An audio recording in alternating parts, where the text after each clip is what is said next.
Hi, my name's Dylan Ravikumar and I'm an associate in the commercial team at Charles Russell Speechlys.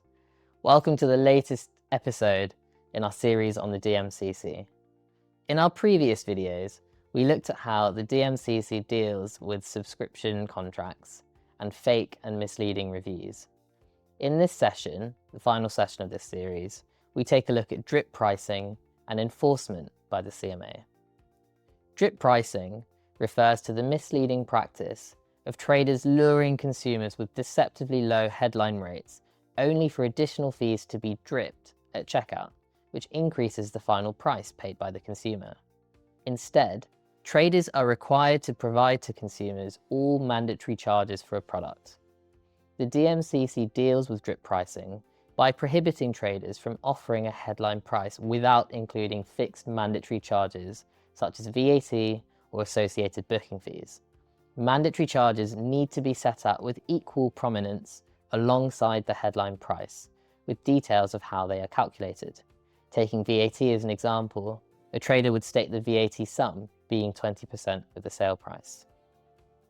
If it's not possible to accurately calculate the total price of a product in advance, any non-calculability of mandatory charges must strictly reflect the nature of the product. This is an objective issue. Where the nature of products means that there are mandatory charges that cannot reasonably be calculated in advance, information about how these charges will be calculated must be provided in advance to enable the consumer to calculate the total price of the product. For example, providing indicative prices or a full tariff of potential prices. Traders should not deliberately structure products so that mandatory charges are hard to calculate in advance. The drip pricing rules apply to both physical and non-physical products such as digital content, and any failure by the business to properly present information for the headline price will automatically be considered a misleading omission by the CMA, and therefore prohibited and void for the consumer. Further guidance from the CMA is expected for some of the legislation, especially regarding fixed-term periodic contracts, and when delivery fees need to be included in the headline price. This is likely to be published in the autumn of this year, so do keep an eye out. I'm going to pass now to Mark, who's going to discuss enforcement by the CMA. Thank you, Dylan.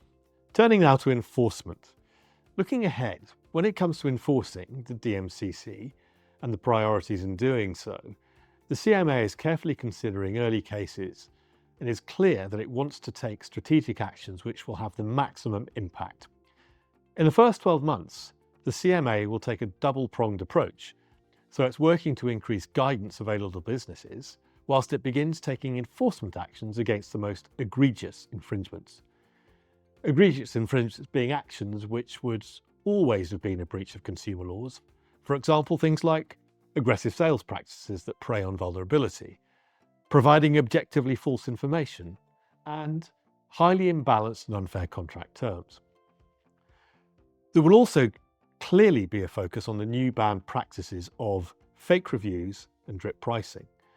And the CMA has also made it clear that it's actively monitoring previous focus areas, such as the CMA's investigation into greenwashing within the fashion sector, the CMA's investigation into hidden influencer marketing, and the CMA's investigations into misleading price practices, for example, urgency claims and unclear reference pricing. The CMA is not looking to probe businesses who are taking steps toward compliance but don't quite get it right. Instead, it's targeting those businesses who make minimal effort toward compliance and/or have a previous history of non-compliance. As a business, you should be looking ahead to ensure you're complying with the new consumer law and the DMCC by 1. Review processes, fake review policies. Information and procedures for subscription contracts must be clear, accessible, and easy to understand. 2. Monitor what the CMA is doing regarding enforcement. As these are new, it will take a while for it to become clear exactly what the CMA will be considering incompatible with the rules. Thank you for watching, and look out for future episodes.